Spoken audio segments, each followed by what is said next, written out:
এনাম ভাইয়ের রাজনীতিতে ঢুকে ভেজাল হয়ে গেছে।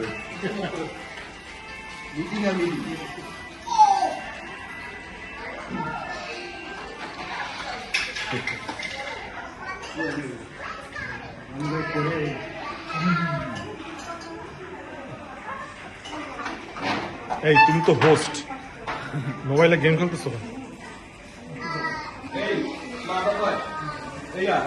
ভাই 12 বছর ধরে মালয়েশিয়া আছে, একটা লোকের আমার কাছে গ্রামের বা আত্মীয় স্বজন মালয়েশিয়া আনতে পারলাম না। গাড়ি গেল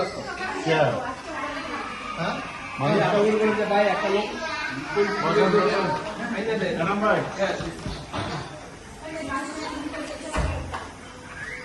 না এতটা বল না কি হবে 12 বছরে একটা তো আনেন নাই। বিল্ডিং করা আছে বাড়ি